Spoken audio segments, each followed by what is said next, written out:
As the presenter walked to the front of the room, he looked at the crowd and began to regale us with this story. And when he finished the story, probably 4, 5, maybe even 10 minutes later, he stopped, giggled a little bit, and he goes, "You know what?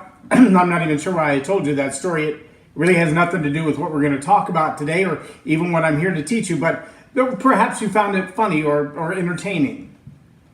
And I thought to myself, no, none of the above.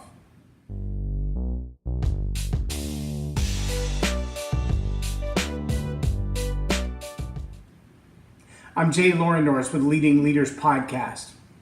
I'm sure that at some point in your life, whether it was a teacher in a classroom or the preacher in your church or a guest preacher who came in to visit your church, you've heard someone tell a story, an anecdote, a joke that you thought to yourself, how in the world is this relevant to me?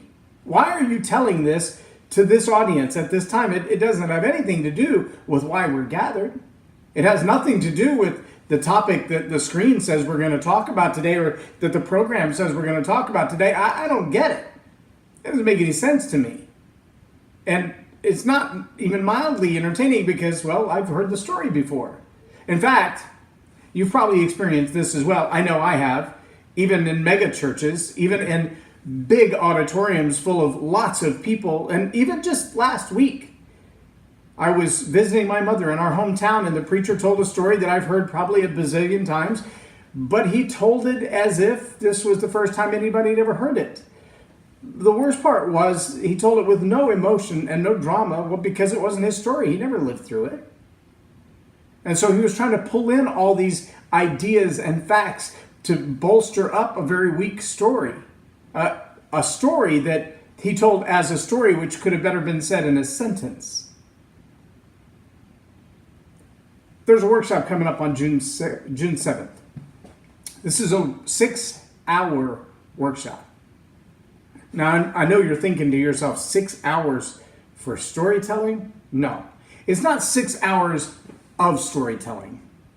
It's 6 hours to help you understand why monologues and soliloquies, whether you're talking about sharing your testimony or sharing what happened to you in a certain circumstance, or you're talking about creating an analogy that really drives the point home with the people that you're trying to lead or train. See, we draw from different places in life these experiences that we have. In my honest opinion, aside from the world famous and notorious Paul Harvey's ability to tell the rest of the story, to set you up with all of the emotion of what's going on in someone else's world and to draw you into that place where you will wait through a commercial to hear the rest of the story. Aside from him, I think John Maxwell with his little cue cards, where he literally pulls out the cue card sometimes during the speech, and he'll show it to you. This is a story that I've taken from somewhere else. And he'll read the anecdote or the story or the event to share with you a lesson that he's trying to teach you. Those are probably the only two highly effective forms of telling someone else's story in a way that has great impact.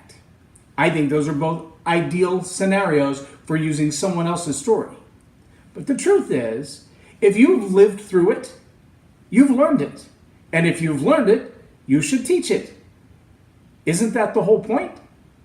It doesn't matter if you're a mom and a dad, or if you're a student in the school who's training other students, or you're a teacher, or your whole business is training, platform speaking, preaching, writing books, whatever it is.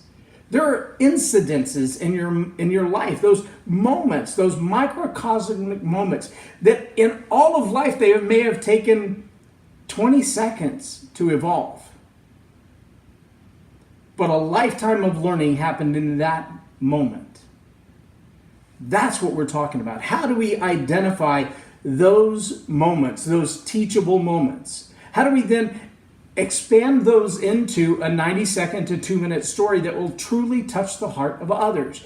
How do we avoid cognitive dissonance? How do we avoid dangerous word pictures? How do we bring people into the emotion and lead them to a call to action that when they're finished hearing that 2-minute story, they want to do something now about what you just taught them? That's what this workshop is about. It's not about elevator pitches. It's not about sales pitches. It's not closing the sale or overcoming objections. But it's great for all of those things when you understand the value of a story and how it works. When you understand where to find those stories from your own life so that you can tell them with integrity and authenticity. So you don't have to make up emotions and you don't have to be a stage actor to get through the story with something powerful. Because you lived it. You know what it felt like when you went through it the first time. And when you tell that story right, those emotions are going to be authentic and real again. And that's what people connect with. Bob Berg said it very well. People do business with people they know, like, and trust. And when you tell authentic, integrous, personal stories about life lessons you have learned and how those can shortcut the path of destruction for others and bring them to success, you will build, know, like, and trust. I hope you'll consider joining us on June 7th right here in Dallas. There's information on the website. If you'd like to know more, send me a private message. I'm J Loren Norris with Leading Leaders Podcast for Tell It Like It Is TV. Have a blessed day.